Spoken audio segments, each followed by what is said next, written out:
बताऊं तो प्यार जैसी कोई चीज एग्जिस्ट ही नहीं करती है। प्यार जैसी कोई भी चीज नहीं है। There are no emotions, no feelings. ना तो यहाँ कोई फीलिंग्स हैं और ना ही इमोशंस हैं। इसका सिर्फ एक ही कारण है कि आपको किसी से प्यार होता है। इसका सिर्फ एक कारण है, धोखा नहीं देते, लोग बिकते हैं।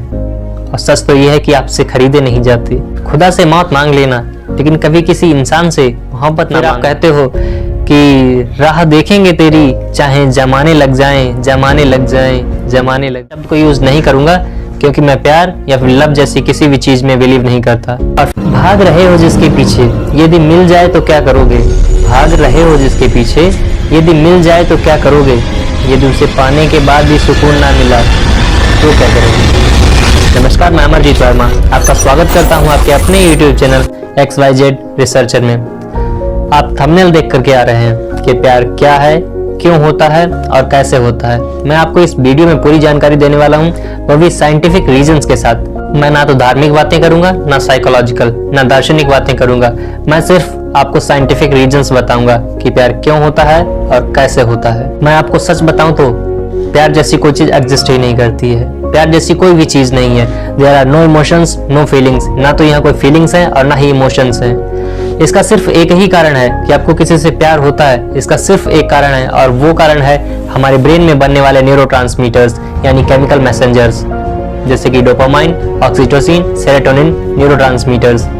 ये वही न्यूरोट्रांसमीटर्स हैं जो हमें किसी दूसरी वस्तु की तरफ अट्रैक्ट करते हैं और जिसे हम अट्रैक्शन या फिर लगाव नाम ना दे करके प्यार का नाम दे देते हैं। जब आप किसी वस्तु या फिर व्यक्ति के साथ अधिक समय बिताते हैं या फिर उसके साथ रहते हैं तो आपको उस वस्तु या फिर व्यक्ति से भी प्यार हो जाता है, यानी अट्रैक्ट हो जाते हैं उस वस्तु की तरफ, उससे आपको लगाव हो जाता है। आपको तो अपने जानवरों से भी लगाव हो जाता है।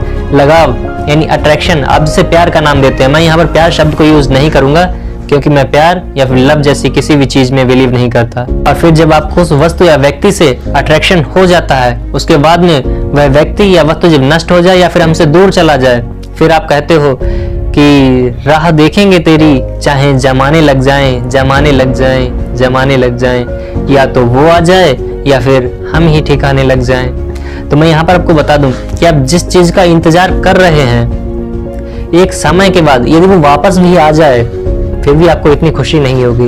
इसके पीछे कारण है कि आपके ब्रेन से जो न्यूरोट्रांसमीटर्स निकल रहे थे और न्यूरोट्रांसमीटर्स निकलकर आपको उस वस्तु के प्रति आपको जो खुशी यानी हैप्पीनेस जो फील करा रहे थे, अब वो हैप्पीनेस फीलिंग नहीं करा सकते क्योंकि उन न्यूरोट्रांसमीटर्स में अब वो शक्ति, वो पावर नहीं बची है जो आपको उस वस्तु के प्रति अट्रैक्ट करा सके।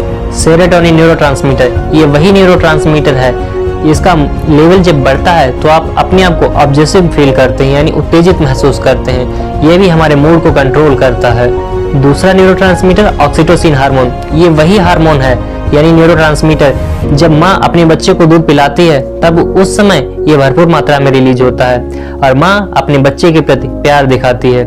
और दूसरी बात, ये हार्मोन यानी न्यूरोट्रांसमीटर तब रिलीज होता है जब आप किसी के साथ शारीरिक संपर्क में होते हैं, जैसे कि आप किसी को किस करते हैं, गले लगाते हैं या फिर सेक्स करते हैं। उस समय ये हार्मोन यानी न्यूरोट्रांसमीटर आपके ब्रेन से रिलीज होकर आपको जोशीला यानी उत्तेजित महसूस कराता है।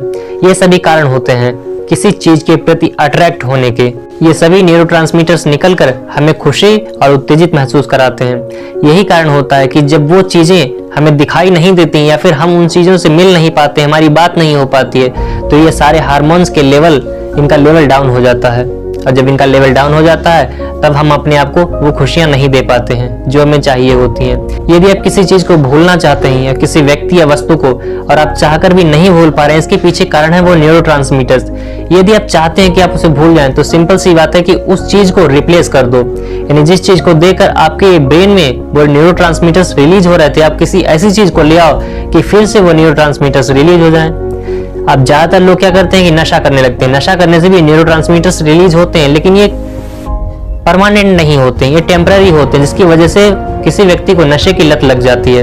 तो आप किसी और चीज से उस चीज को रिप्लेस कर दो, किसी बेस्ट चीज से, ताकि आपको उसे देखकर खुशी महसूस हो और आपको फिर से वही चीजें या फील होने लगे, वो उत्तेजना, वो खुशियां फिर से महसूस होने लगे। और यदि आप उस चीज को रिप्लेस नहीं करते हैं, फिर आप कहते हैं कि दिल में बेचैनी और चेहरे पर उदासी छाई है, आज फिर मुझे उसकी याद आई है। देखिए ऐसा नहीं है, आप उस चीज को रिप्लेस कर दो, याद ही नहीं आएगी, आपको फिर से खुशियां मिलने लगेंगी, फिर से आप अपने आप को हैप्पीनेस उत्तेजित महसूस करने लगेंगे। आप कहते हो कि हमें धोखा दे दिया, छोड़कर चला गया, ऐसा कुछ नहीं होता है। लोग धोखा नहीं देते, लोग बिकते हैं। और सच तो यह है कि आपसे खरीदे नहीं जाते। खुदा से मौत मांग लेना, लेकिन कभी किसी इंसान से मोहब्बत ना मांगना। इश्क भी बड़ी अजीब बीमारी है। जिंदगी हमारी है और तलब तुम्हारी है। हमने भी प्यार किया था, हम भी रातों को जागे थे। था एक ऐसा शख्स जिसके पीछे हम नंगे पैर भागे थे। बट नाउ आई रिप्लेस्ड हर अपने काम के प्रति। और आज फिर से वही न्यूरोट्रांसमीटर्स हमारी बॉडी में रिलीज होते हैं और हम अपने आप को खुशी और उत्तेजित महसूस कराते हैं। That's a simple reason. ऐसे ही हमारी वीडियोस देखने के लिए आप हमारे चैनल को सब्सक्राइब कर लें, बेल आइकन को प्रेस कर लें, जिससे कि हमारी आने वाली वीडियोस की नोटिफिकेशन आप तक पहुंचती रहे। हम आपसे मिलते हैं नेक्स्ट वीडियो में, तब तक के लिए जय हिंद।